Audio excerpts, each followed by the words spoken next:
Hey, and welcome to another episode of the Who Dat Jedi podcast. This is episode 132, if you're keeping track. And on your scorecard is Aaron, Dave, and Fredo. As always, how you doing, guys? Good. Doing all right. I just want to say that Dave, I am having a little bit of I don't know what the word is. No, I'm not. It's jealousy, I suppose, because K-State has Adrian Martinez and they go and beat Oklahoma. So I'm glad that he is succeeding in your school. He's a good player. He's a good kid. Yeah, it's just par for the course for being a Husker fan right now. So It's culture and offensive line. You get culture and offensive line sorted, and then the whole thing will turn right around. Well, that's what Fredo and I were talking before you jumped on. It's like, and not to get into big football thing, but it's like, you want to talk about where Nebraska started going downhill. Bill Callahan hiring an NFL coach is not a bad idea, but what he did was he destroyed the walk-on program. And see, Nebraska forever, their skill positions they went and got from California and Florida and Louisiana and stuff like that. But the offensive line were these, big corn-eating, mamma jammas from the cornfields of Nebraska who walked on, and who could move a Mack truck. That's where our offensive line came from. That's where our defensive line came from. And then Callahan destroyed that, and Pelini started building it back up. But anyway, sorry guys, I'm not going to get into a big Nebraska brouhaha here, except for we found out now that our neighbor across the street is friends with Mickey Joseph, so that's two connections we have now. So Mickey Joseph, if you listen to this podcast, you can come sit on my back porch and escape, all the media frenzy. But wish all the luck for that New Orleans kid. So. I think Dennis Allen is the one who needs to escape the media frenzy. Not good. That was the other thing we're saying, Dave. It's like 3 games, 12 quarters, offensively inept for 10 of them. It's not a good recipe. All right, so I do have to share this because this was kind of funny. Is Monday on Twitter, Deuce McAllister, everybody knows who Deuce is, He tweets just a little note. It's not the play calling. There are plays to be made and yardage available. Are there some you can say maybe something different here or there? Of course, but the play calls are fine.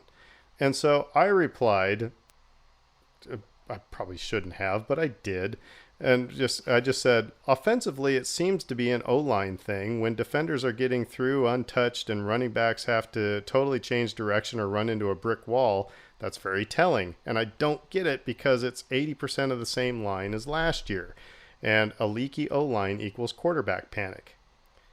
Deuce replies back, and I was like, wow, Deuce replied back to me. This is cool. And it says, at times it's a 0 blitz, one more than you have, or zone blitz with a 4 weak or strong side. Most issues have come with double A and then drop but a stunt or a twist behind it. A lot of crap happening. That's not all O-line. And I'm like, I have no idea what he just said.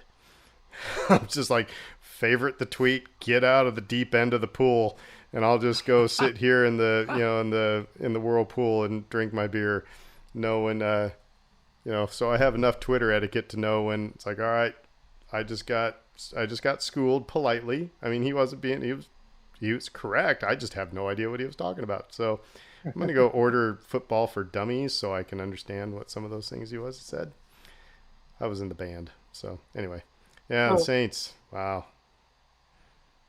Yeah, just gonna say, just real quick, when it says most issues have come with a double A then drop, that means there's guys trying to fill the A gap and then dropping backwards, but a stunt or twist behind it. So basically, they're scheming and confusing and messing around with what the quarterback is doing. It sounds like the Saints need Bo Pelini, because there was a story. A friend of mine went to a Nebraska practice when Bo Pelini was coach, and he said he was sitting way up in the rafters of Memorial Stadium, and you heard Bo Pelini yell, "This is the A gap. This is the B gap. What the McClunky do you not understand about that?" And it's like, so maybe they need that.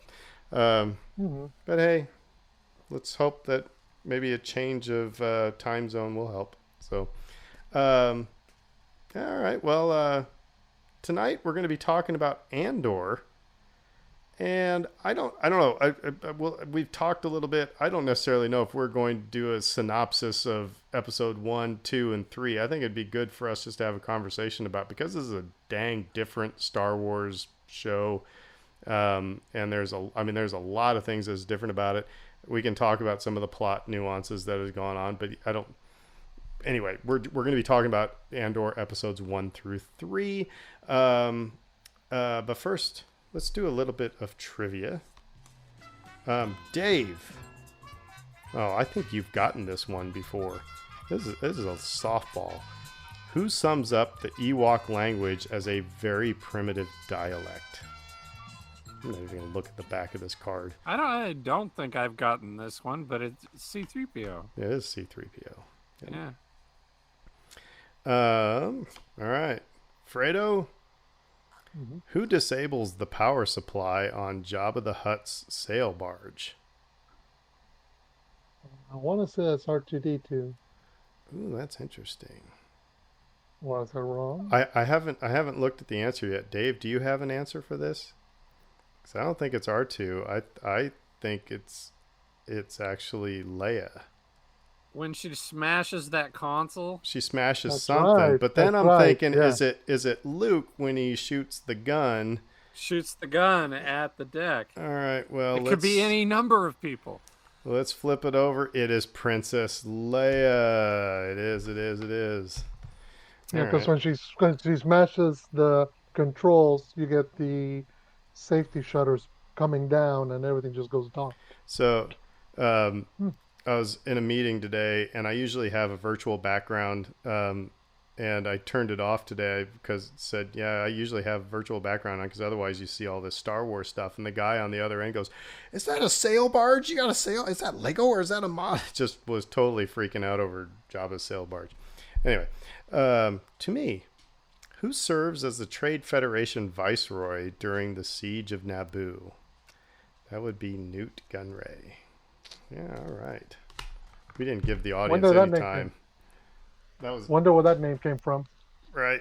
Yeah, well, All right. Well, there's some interesting news So in the yeah, last week or so. Can't say I'm too surprised by this first one. I mean, sadly. Yep, I yep. mean, it just seems like, okay, that's the way it goes. But go ahead. yeah, it's the official confirmation that Rogue Squadron, which had been scheduled for December of next year, is off of Disney's release schedule. Long and short of it is, I mean, the Variety article says it's more or less pro forma, as in, everybody expected it, just hadn't been made official, just given because of the fact that Patty Jenkins had walked away for a hot period of time from the movie because she was busy making Wonder Woman 3 as well as Cleopatra, if I'm not mistaken. And then when she was able to come back into it, so they're just back at the start.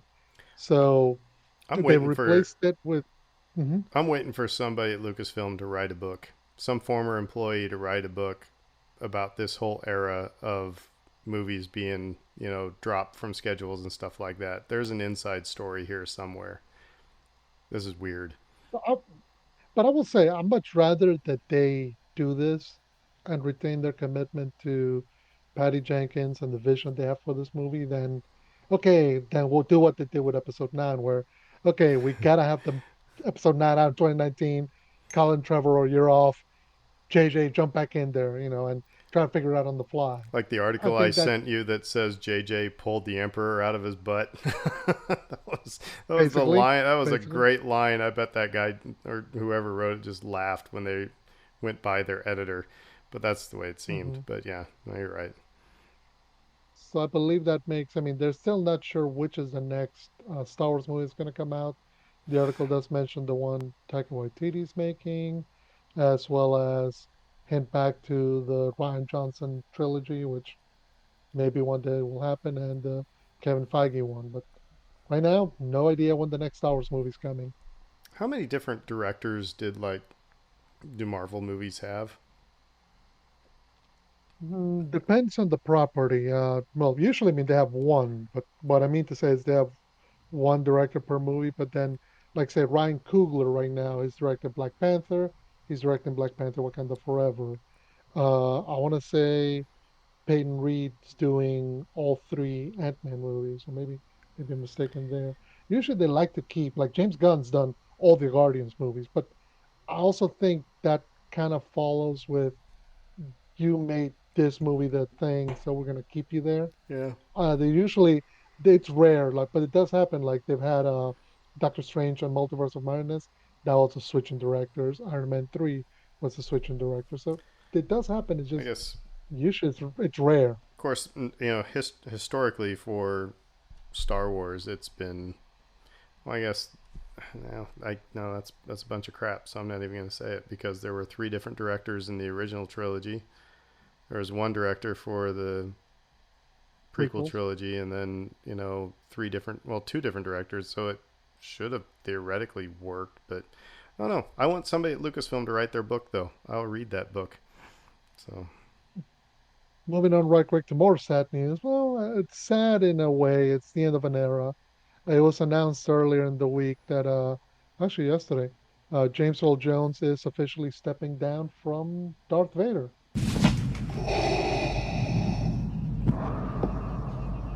Apology accepted, Captain Nita. He's not going to be recording any more lines or not going to do any new Star Wars projects. So, well, from what's seen, what happened is that somebody walked in and said, "Hey, James, we figured out how to do your voice without your voice. So here's a nice fat check, and you know, thank you." And I'm sure he said, "All right." It's like with the Ed Ogeron story. It's like, when do you want me to leave, and what door should I go out? It's basically, I'm sure he yeah. is getting paid handsomely for all of that. So Yeah, I mean, let's be fair. I mean, James Earl Jones is 91. So yeah. asking him, even if it's just come in for a few weeks of voice recording for, I'm sure that that's not easy. So the article states that a Ukrainian company called Respeecher has created a version of his voice as it sounded in the original trilogy, and they expect that that technology is what's going to go forward for future um, Star Wars projects. So it's technology kind of taking over, for kind of stuff that we took for granted. So before, Google Maps navigation was free and everything, and cell phones were ubiquitous. You had, the TomTom systems, and the Garmin systems. TomTom, I wanted to go buy a TomTom because it sounds like Tauntaun, but I wanted to buy a TomTom because they had a Star Wars package, and one of the voices you could have was Darth Vader. And instead of recalculating, he would say, "I find your lack of faith disturbing." And it's like I would change directions all the time just to hear Darth Vader like talking to me through my car. But it makes you wonder, though, is is it another revenue stream for Star Wars? If it's like, do they use the Darth Vader voice for other things? I don't know. But no, you're right. He's 91. He probably don't want to do a whole lot of stuff. And Yeah, no, exactly right. Like, cut him a nice check so he doesn't sue anybody. and I and I and I Because love him, but it did not sound right in Rogue One. It sounded off. We did the mental gymnastics to make it work, and it was fine. It was cool that it was James Earl Jones, but when Kenobi came out and they did this Ukrainian thing, it was like, oh, that is awesome. So, yeah, it was right on target, and it was just really, really excellent sounding. And it's like, yep, we've got it. We can do it now. Now we need to make sure that we can legally and morally do it, and have him sign off, and he did. It sounds like, and so now we can have Darth Vader appear in many more projects to come. So, just as a question, does that leave Mark Hamill as the last standing original trilogy The Last cast member? Jedi. Oh. No, no, because Anthony Daniels is. Well, no. What I mean to say, because I thought Anthony had retired also from Star Wars. Oh, if he gets a chance to But do Mark, C-3PO's voice for anything, he'll do that for, a ham sandwich and a beer. Um, so, Ian McDermott is still yeah. doing the occasional project. this is true. This is true. Yeah, he was Very in much so. But yeah, Kenobi. He was in Kenobi. Yeah. very much so. That's as we saw in the behind the scenes special. So yeah, it's interesting because now it's only probably in one hand you can count But them. that's So funny. Okay, so uh, side little thing. mhm. Do you consider the Emperor when you talk about original trilogy characters? It's like he was in Return of the Jedi. Well, I guess kind of now in Empire Strikes Back, kinda. Um, but I don't know. That's just kind of weird. I got to thinking about that. It's like I think of that meme that you see of every time one of the original Fab whatever five of Han, Luke, Leia, Chewbacca, and Lando. Kenny Baker, R2D2, and C3PO, and then every time somebody dies, they turn them into a Force ghost. I think you're left with just Harrison Ford and Mark Hamill and Anthony Daniels of that group. So anyway, Not many left. hmm. Yeah, no. Well, looking forward. Last bit of news, and it actually touches on the main topic of today. So they were interviewing Tony Gilroy about Andor, and he was talking about how it's the most he's ever, most longest time he spent on any kind of project. So then they started discussing what he's going to do next, and he said, you know, because they asked him, hey, would you like to do more Star Wars after Andor? And he said, look, I suspect that by the time I'm done with this, I'll have had my hands on 26 hours of Star Wars content. So it's going to be like a lot. And he did admit that they still have to produce and release season two. So here's where the news comes in. We start shooting in November of this year for Andor season two. And I don't know, our pattern was 2 years. So we'll shoot from November to August and then a year of post production. That probably means, and this is what the article at the Wrap states, probably means at the earliest we can expect Andor season two in fall of 2024. So we expect, which kind of makes sense. I mean, we still have not seen, Mandalorian season two, season three, I'm sorry, is coming in spring of next year. Ahsoka. Ahsoka's coming.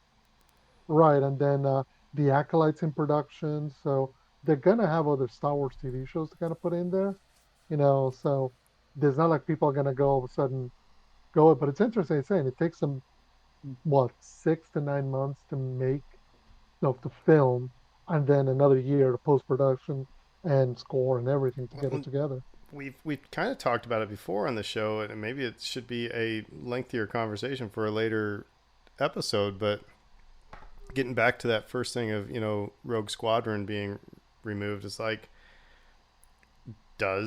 I'm going to say the controversial thing, and Dave just put down his headphones and left. So I mean, does I Star knew it. Wars does Star Wars need to have a theatrical release anymore?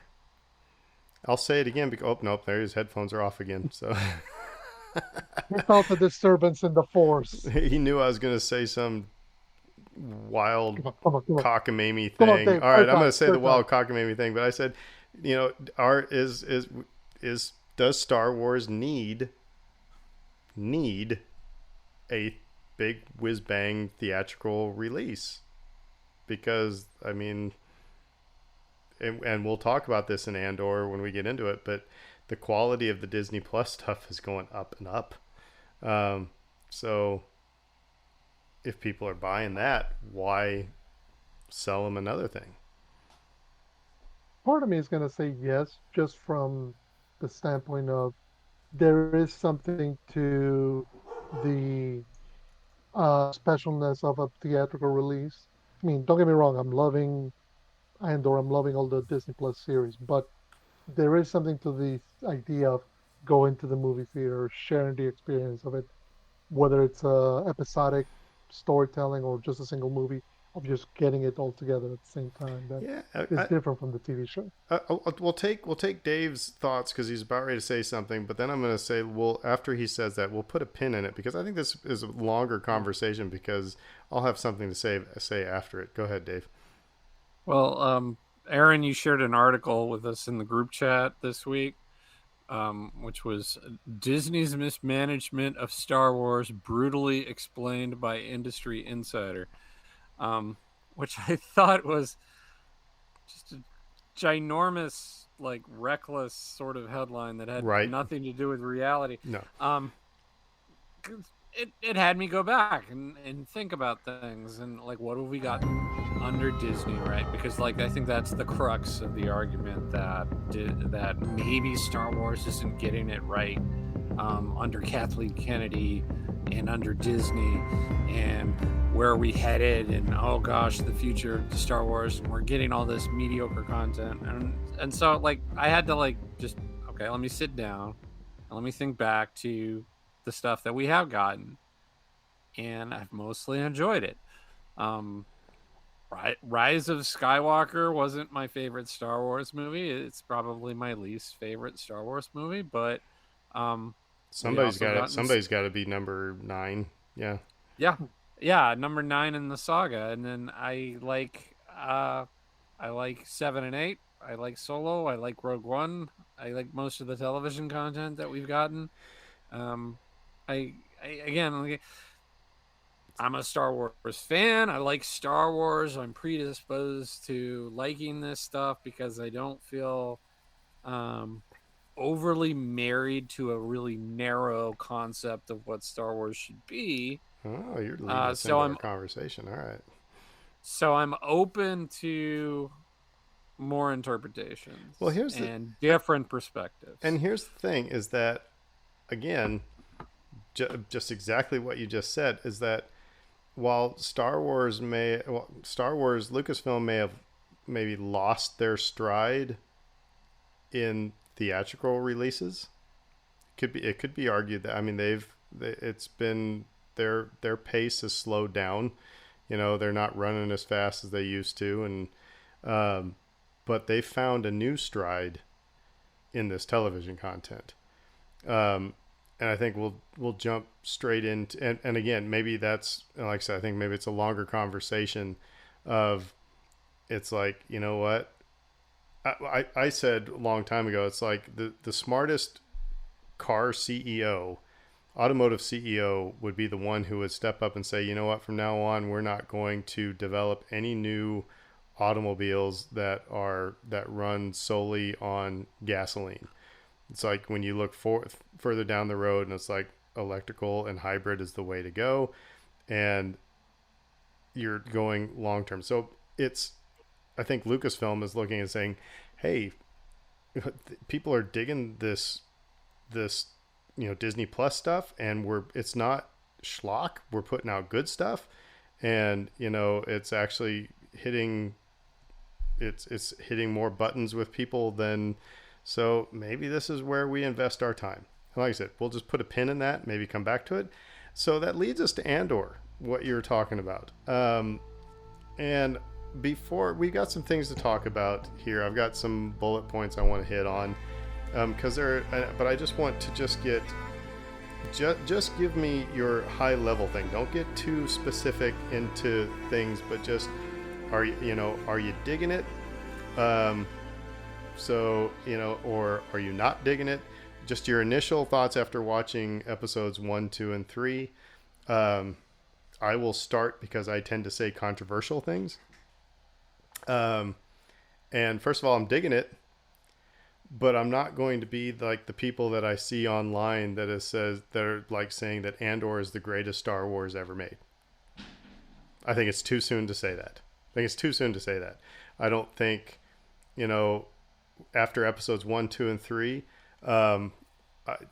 we don't really know where the story is going yet.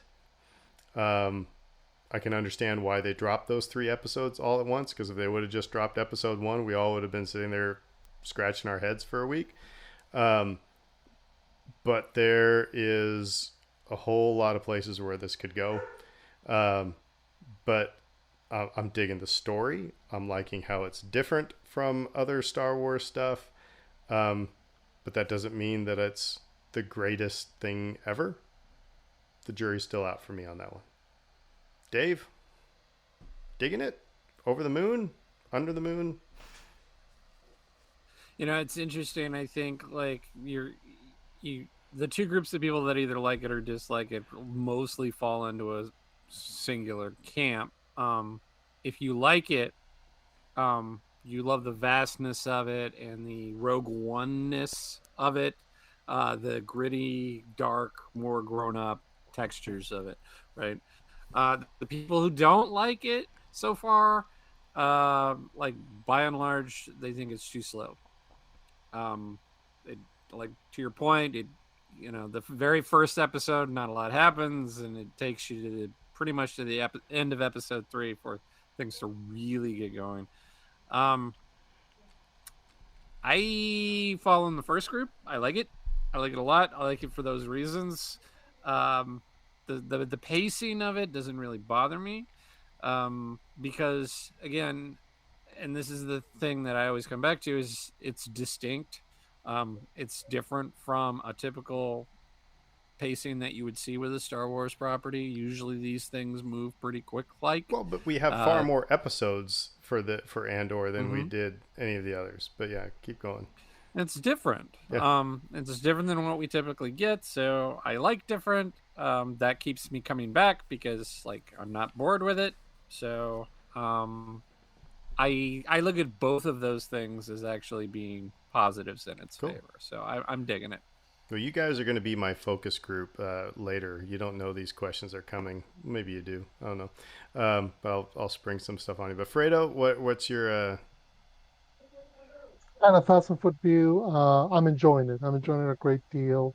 I find that and that's one of the things that I was thinking I was watching, particularly the third episode towards the end, is we know where Andor's story is headed because we've seen his story's ending.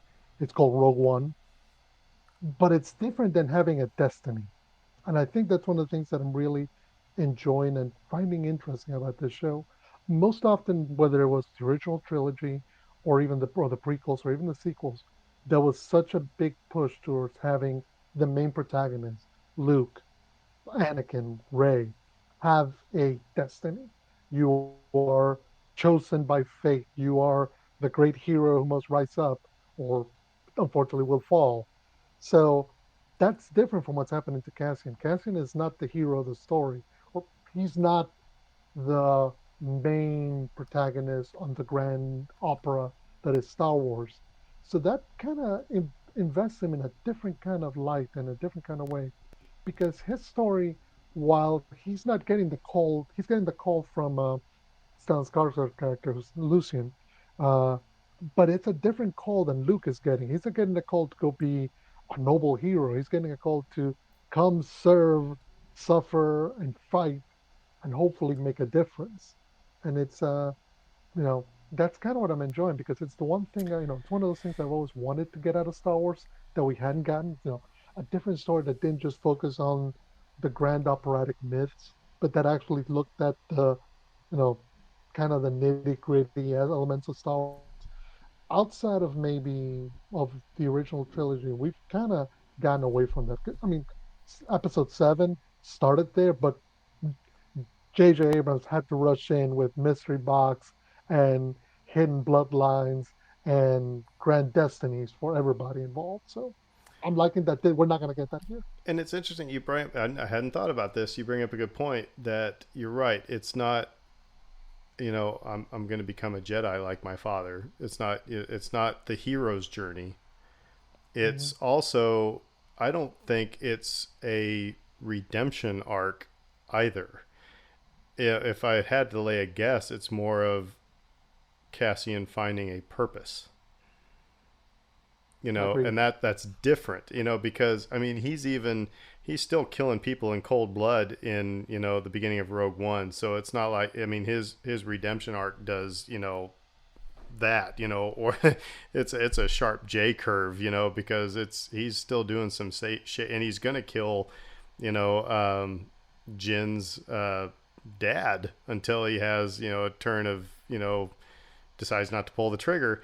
So so I don't think it's a redemption arc either. I think it's finding a purpose. So I had this question here because this is what I was thinking through that entire first episode. Because we don't have any Jedi, we don't have. I mean, yes, we have Cassian, but that's the only character that we have that is from a previous movie or show or anything like that. There's one droid, really. Um, and there's actually not a lot of alien species, at least not totally up in your face. So my question is, because I think it looks and feels like Star Wars, but I want to know what makes it look, what makes it, and there's no pew pew except for, a couple places.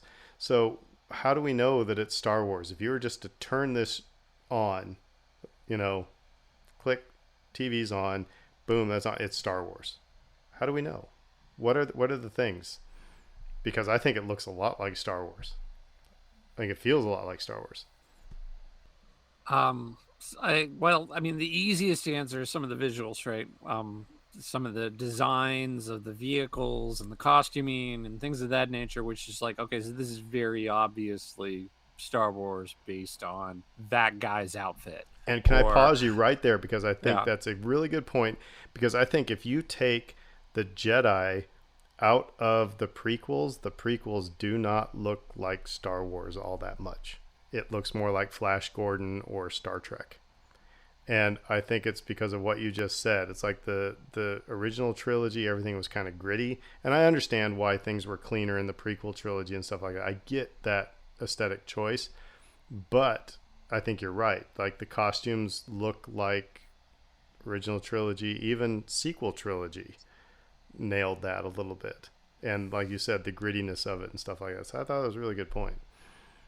Well, you have the industrial side of things and the war machine, and so like those two are like the two giant fists that are colliding with one another, and the rebellion is trying to sort of establish itself within that dynamic. But those are like the two, giant boots in the universe that are stepping on everybody. So, and you only get a couple Empire name drops in the first 3 episodes. It's just kind of in passing. It's not up in your face. We're actually hit with some other sort of police force. So again, I find it interesting that there's all these new things, but it still feels like Star Wars. Yeah, and I'm totally not going to answer your question. That's fine. Because we're on this topic, but like the just the idea of this question that Fredo brought up of like, why would Andor be compelled to join the rebellion within the context of his life and what he sees about that organization, what he's able to observe and decide for himself, what appeals to him about that. And you see characters throughout this series so far making those sorts of choices for themselves. We haven't really gotten a lot of that in Star Wars previously. Like the one thing that sprung into my head was Finn. Oh, I don't know which side to choose, and then like, I guess I'll have to choose the side where my friends are. And it's like, I guess that's why he chose them. I don't really know, though. Here you see the character decisions that ultimately are well reasoned, and come from their experiences. Like, of course Andor is gonna freaking hate the Empire when they like blew up his planet or whatever, right? And so like, yeah, no, those guys suck. I'm gonna do whatever I can to not help them. And now you're beginning to see the steps of why the rebellion might appeal to him. On the opposite side of it, you see these bureaucrats who like have their own feelings on, I need to not be noticed by the Empire and piss the Empire off, because that way I have more autonomy in my own life, versus I'm a full believer in this whole mythos surrounding order in the galaxy, and so I'm going to do what I believe is right because long live the emperor. There's an And interesting. Finish your point. Then there's an interesting thing I want to. they all come at it from a place that makes sense for them. Mm-hmm. And like that's the one thing that I kept hearing about Obi-Wan from people that I don't like Obi-Wan. I was like, well, why? Well, what they did in this scene didn't make sense, or this person doing this thing didn't make sense to me. And I'm like, well, right here, this show right now, that is not a problem in any way, shape, or form, because everything that I've seen so far is like, yep, So that totally makes sense. however, there's one little mystery that's already been thrown in that you had to be looking kind of close for. Because when you said that, of course, he's going to be against the Empire because of what they did to his planet. That ship that came down and the guy who eventually, killed his girlfriend or who, the girl he was hot for or whatever as a kid on his home planet, they were all wearing separatist uniforms. And so, is this going to be? Do the people see the Empire as a product of the Separatists or a product of the Old Republic?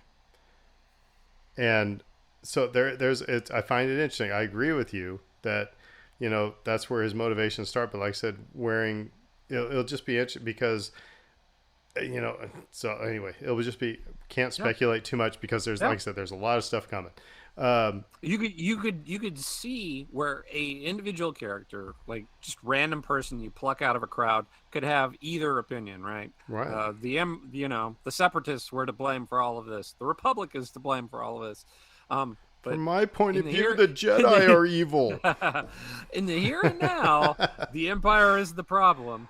And I think most people understand that, except, again, for the true believers and the corporate types who are like, I can still make money under this system and I can still do well for myself. And even the boyfriend, like, you see where he's coming from. It's not just jealousy.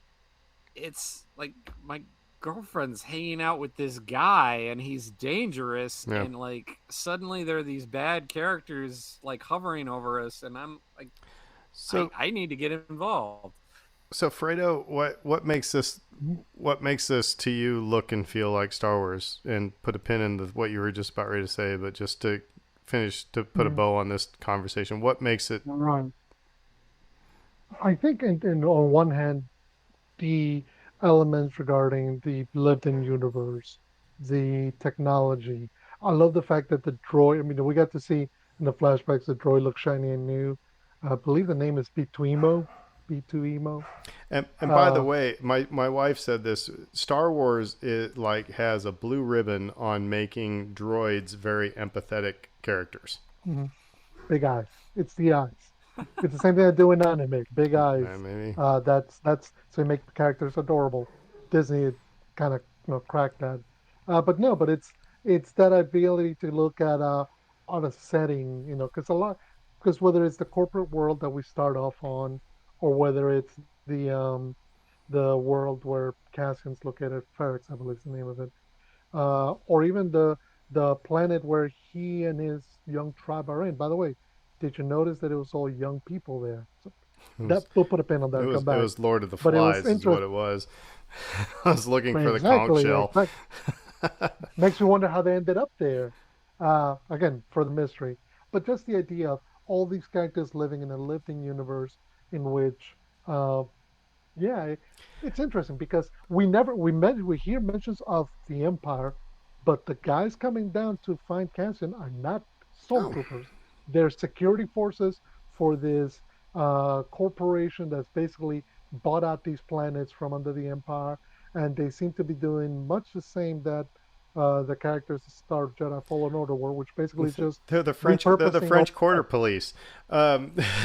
So it's again, it's something that you bring up that I think is very cool about Star Wars is that Star Wars is always very relatable.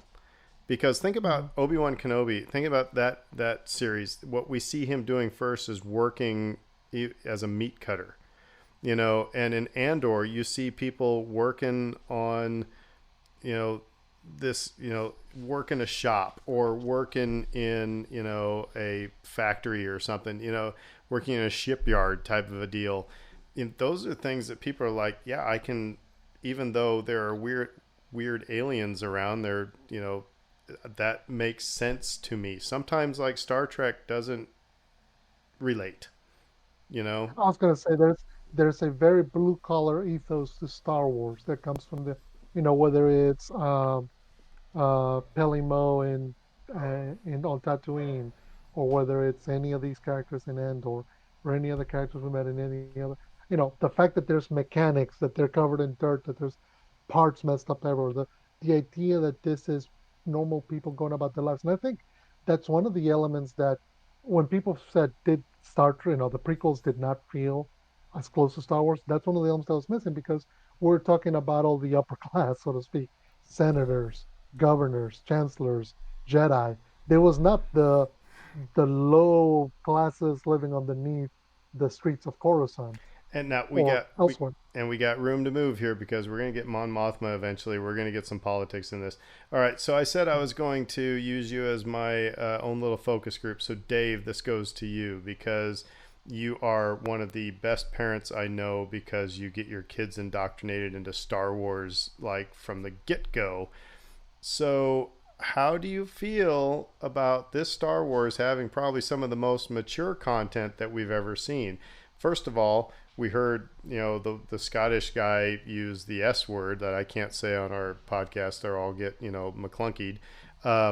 I thought for a hot second we were going to see boobies in a Star Wars show or somebody was going to get down. I was like, Britt and I were laughing because I was like, I said, this ain't my Star Wars, you know. I mean, when at that, so they've laid the gauntlet down of, you know, we're not going to be, you know, the same old, same old. So, how do you feel? Because, like I said, your kids are all under the age of 11, right? 10. You, I felt bad that I had to think, but your eyes just rolled up into your head. So, you're like, now I gotta do. Now you're gonna make me do the math. for the sake of argument, Geez. we'll say about 11ish or whatever. You know, 11. Yeah. Okay, so how do you feel about some of those things? Because that was the thing with Star Wars is that it was, you know, the worst that you got was I'll see you in hell, and now you got, you know, like I said. Anyway, I'm not especially bothered. They're going to gravitate towards what they like, right? And Rogue One was, for most people, considered like the most grown up of the Star Wars movies. And I think like my kids did not gravitate towards it for those reasons. did you all think we were going to have a sex scene in Star Wars? Did you think that was coming? You know what I will say about this is like this show is not afraid to go into a lot of the territory that the books go. And the books they'll talk about relationships. They'll talk about using the fresher. They'll talk about drinking coffee. You know, they'll go down these roads that are like very evocative of our world and our lives. And again, it's all meant to create a familiarity and to compare and contrast to what we experience so that we can maybe potentially take lessons from these things. But it's like, it's fine. I mean, what I saw was fine. As a dad, when Yeah. like I said, when it started, you know, the scene where she started taking off her jacket and they were getting all kissy, you didn't go, Nate, why don't you go take out the trash? Or, you know, you didn't have those dad feeling. You're cool. Okay. They've seen worse, first of all, and second of all, two of them had already left the room. Dave showed his kids Porkies when they were 10. Yeah, You know. exactly. But two of the two younger kids had already lost interest. So I always tend to think that these things sort of take care of themselves. That's an interesting. Okay, so let's take that half of it then. You just said two of them already lost interest. Kids were really into the other Disney Plus shows. This one has kind of takes a little bit more to keep them engaged. Yeah, no, it's slow and it's talky and there's not a lot of action and there's not a lot of humor. Um, it's it's a slow build, it's a slow burn, so I it's will not say conducive. I will say that I have no problem with the idea of people in Star Wars getting down, but when the Scottish guy, like I said, used the S word, that we've talked about it before. What takes you out of things because it's never been uttered in a Star Wars before, that it made me go. It like woke me up for a second. I was like, and then I had to think about it. I was like, wow, what that was an interesting choice, and not being critical of it, but these both of these things are something that um, it's an interesting choice by the creators, because we always talk about Star Wars being for kids. Star Wars is for kids. Star Wars is for kids, and now it's like, you know what? And it almost sounds like Gilroy in the interview that I've heard from before. He's like, basically, I'm going to make a story that I want to make, and to heck with other things. But Fredo, how have you felt about the more mature content? Well, being mostly mature, And none of us are I've been pearl fine with it. clutchers here, by the way. I mean, so I found Uh, it more funny than anything. yeah, no, no, it's totally fine. I think again, going back to the idea that this isn't like the prequels or the sequels or the original trilogy, I can justify it by going, this isn't the grand myth, the superhero story or the hero's journey where, yeah, everybody walks on water. Almost the that moment in Force Awakens when Han is verifying that everything that Rey and Finn have heard is true. Well, whenever you think about the heroes, King Arthur never said the S word, or, you try to think about Sid or any kind of historical or mythological figure. You don't think of them as cursing or doing anything kind of pedantic or kind of silly or kind of nasty or kind of stuff like that. The everyday kind of things like going to the fresher or having a post uh, sexy fun time glass of hot chocolate, as Luke and Mary J did in the Legends, as I'm sure Michelle's just going, "Yay, I remember that." So she and I remember that. It's fine in this aspect because, again, these are characters who are not living the grand myth. These are the common, everyday denizens of a galaxy far, far away. So they would, get into disrobing and getting into bed, or they would cuss somebody out because something startled them. It's fine, and I think that also makes it a different kind of Star Wars story, which again, it's what we've been asking. People on the one hand say, "Well, I'll get tired of getting the same old," but then they get something else comes along and goes, "Oh, this is so different." And it's like, and they get scared by it. And I'm like, no, embrace the fact that this is different. Not not every story within Star Wars or within any property has to fit the same mold, and because It's, otherwise, yeah, Gilroy will be bored they by it. don't have to, but this is the first one that don't. Um, so That's the beauty. all right. So again, to my focus group, because we've talked about on this podcast a lot about representation matters. So Fredo, to you, um, I know it was. I remember the interview with uh, Diego Luna and with Rogue One when he said it was his grandfather, was Hmm. like almost in tears because he's seeing himself in Star Wars. And so I'm tossing this to you because of what does that mean to see a Latino character carrying the entire show. He is the focus. That's his name, and he is um, Not just that, but for example, the language that they're speaking, the kids are speaking Canary, that's actually, and I found out through an interview they did. Apparently, that's a mix of Spanish, Portuguese, and the Hungarian dialect. which, by the way, All on a all Romance tangent, languages, but yeah. I Mhm. think I said that to Britt. I said I find it really interesting how they explained why Cassian has a different accent than anybody else ever in Star Mhm. Wars, And also, one of the things that Britt said was, and I totally agree with her, she loved how they allowed all the characters to just use their accent. You had Irish, you had Scottish, you had English, you had Spanish, you had American, but anyway, I'll toss it back to you. Yeah, no, and I think that's a big deal just in terms of because yeah, I mean historically Star Wars has been mostly American and English accents, so the idea of getting somebody not just different voice but different, different perspective, I think it's important. I think it's always a big deal, and but I love the fact that they didn't just simply go and say, okay, we got a Mexican actor, therefore we're gonna give him a tribe that's nothing but uh, Mexican because they had kids who are Maori, kids who are different ethnicities, in the young tribe In the of, Lord of the Lord of Flies, the yeah. Flies. That's yeah, him and his sister, which again, it's an interesting choice that they're making. It's an interesting choice that they did not give us subtitles, yet you were able to follow what they were doing.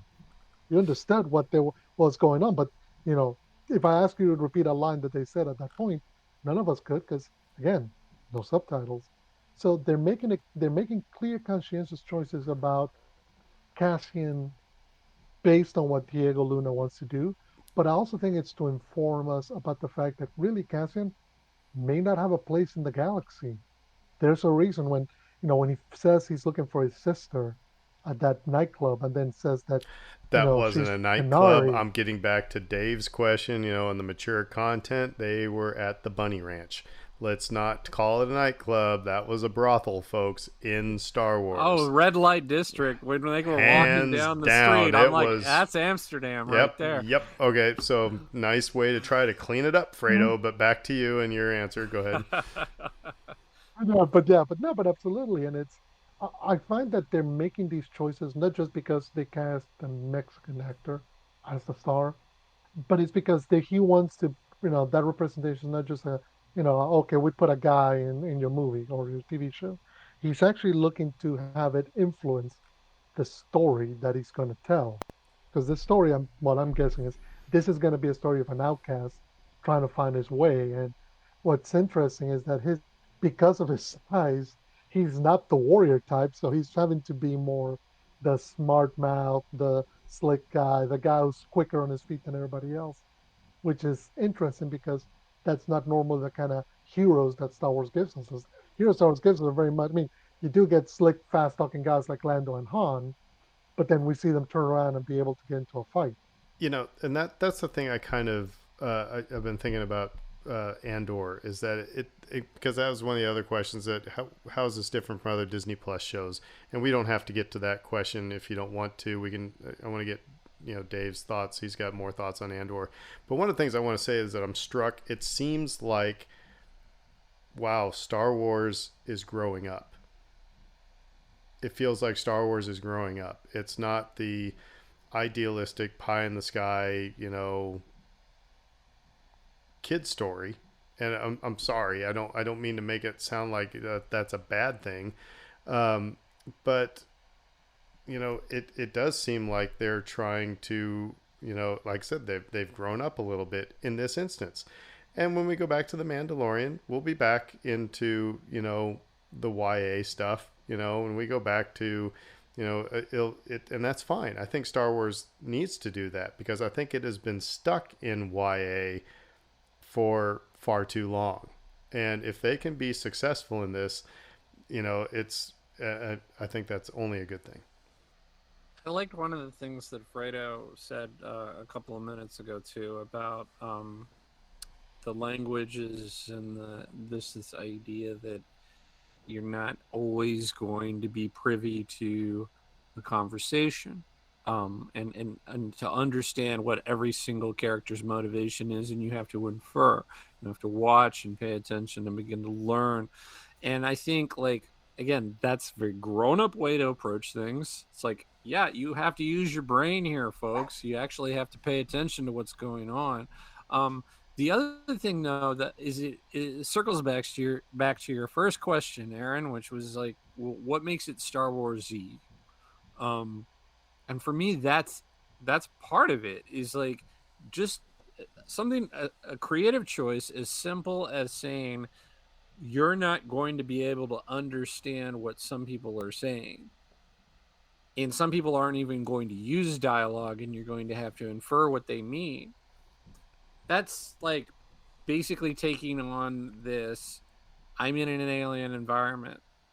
It's that simple, and it's brilliant storytelling device. It's Well, the right call. and it puts the watcher. It's like, okay, so I'm frustrated because I don't know what the Lord of the Flies kids are talking about.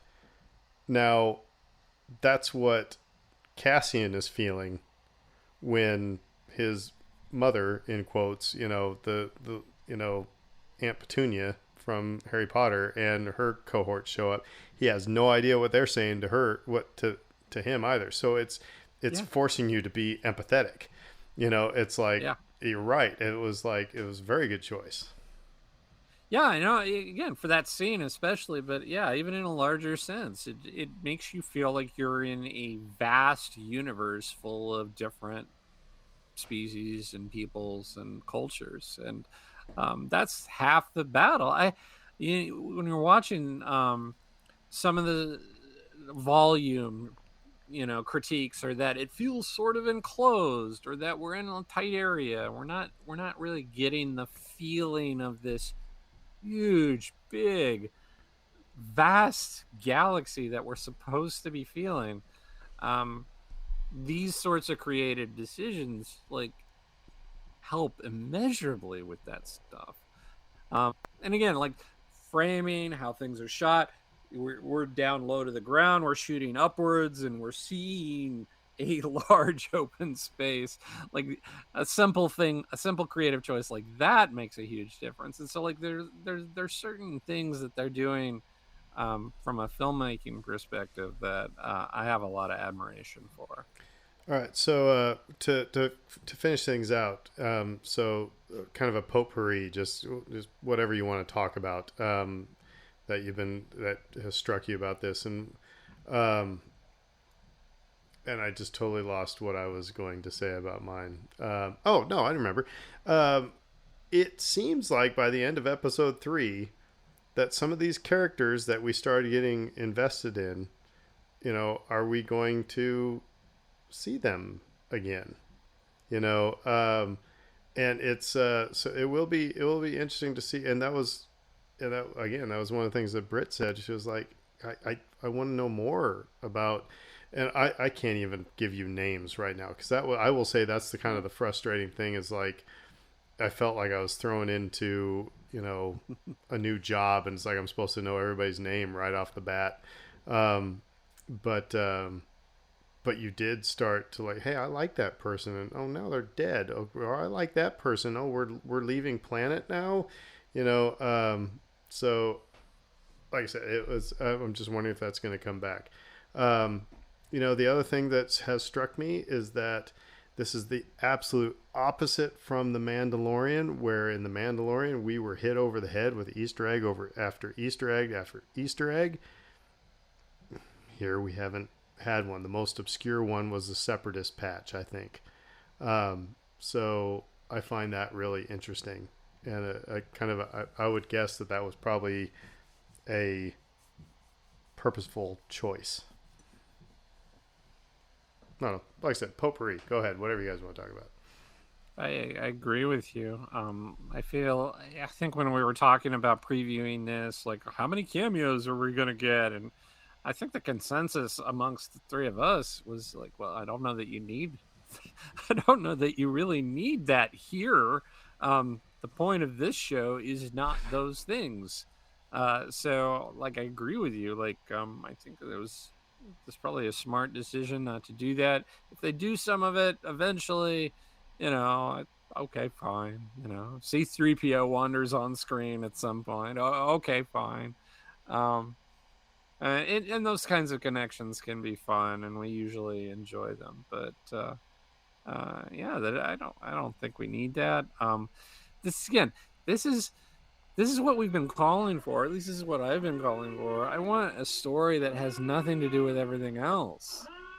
I want different characters, different part of the galaxy, show me something I haven't seen before in Star Wars, and they're basically doing it. I mean, like the idea, the larger themes here are like these ideas of these large, powerful institutions exerting their will, and um, what that can create, um, in the sense of you're going to form the the bedrock of the rebellion by like squeezing these pieces of coal into diamonds essentially. And I like that as an idea. I like that as a story.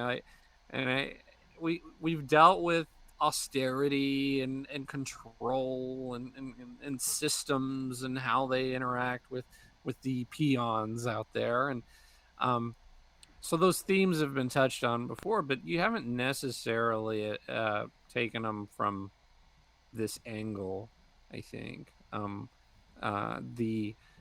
The guy that's so so far out of like their realm of vision, and like that's one of the pieces of dialogue that's really stuck with me. It's like they won't even know that you're there.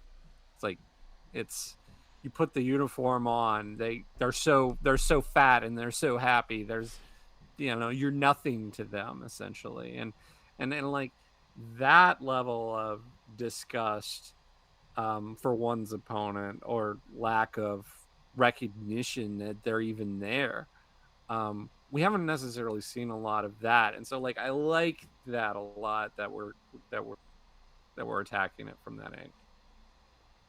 Yeah, just right quick. Actually, to your point, Aaron, that Dave kind of jumped in on. I think that makes this show one of the easier jumping on points for Star Wars. You don't need to know anything about Star Wars. You don't need to know Luke Skywalker or Darth Vader are. You don't need to know anything. You can start this series ice cold. Whereas I think even something like The Mandalorian, you needed to have some wherewithal about what was happening, and they did a good job. Favreau and Filoni did on making that a good jumping on point. I think this one works just as well. If you've never seen a Star Wars movie, watch this. If you like it, keep watching. There's more to it, and I think that is crucial for Disney, for Star Wars, for Lucasfilm, because while fans and the people who make YouTube channels and podcasts like us, we can debate all the minutia all day long. There has to be these properties also have to be able to allow newcomers to come in and find something that's different, so that that'll appeal to them. Look, for some it may have been the Bad Batch, for some it was the Mandalorian, for some it may have been Obi-Wan Kenobi, for some it'll be Andor, and I think that's a good thing. Potpourri was the one thing I wanted to highlight is I loved the direction for the third episode, building up that tension as the security forces were dropping, as they're because they're ratcheting up the point about the ticking time clock of Andor meeting Lucian and Cyril coming in with his goons to try to come and arrest them, and then the banging on the every metal piece just kind of ramps up and ramps up. That's one of the few moments where you actually felt like, I'm trying to think, like, wow, there's not many moments like this in the whole Star Wars where you just feel tension going up and up and up. And you just know that the only way it's Get going to out of get the released is barn! Go! exactly. Exactly. That's you're gonna need a big explosion to kind of release all that tension, and The I thought that was well, Hitchcockian, right? Very very much. much so, very Yeah, much. Yeah. very much. Mm-hmm. So, Which not everybody hits. Mhm. cool. Well, so episode 4 comes out, what, tomorrow, right? Um, Yeah, um, so, yeah, no, I'm not staying up that late to watch anything. So anyway, so yeah, next week we'll talk about episode 4 and 5. So let us know what you guys are thinking about this on Twitter or on Facebook. You can shout at us what you think about Andor. And I do have one last thing. Eddie is now a new member of our trivia team, and he's a listener to this podcast. And he asked me the last week. He said, "Did we ever figure out what the ghost said in Fredo's house on the episode? Did we ever try to figure that one out?" Because I even creeped him out a little bit. I said, I don't know. I said, what we do know is that Fredo went to his mom and aunt and dad, and they said, no, it wasn't us, and it wasn't the TV. So I haven't heard anything since. And look, we are getting into October, so it is Halloween. if any more spooky stuff happens, I'll let you all know. But so far, well, no, now that I think about it, have I noticed some other stuff? Maybe, but I'll keep that to myself. Oh, now I want to know. Oh, Now I want to know. All right. Patreon. Well, Yeah. there we go. That's an excuse for a Patreon. Ghost Stories with Fredo. So anyway, yep. Everybody have a great week. Let us know what you think about Andor on social media or just bug us in general. And God bless the saints. And until then, we will say who dat. Who dat? Everybody have a great week. McConkey.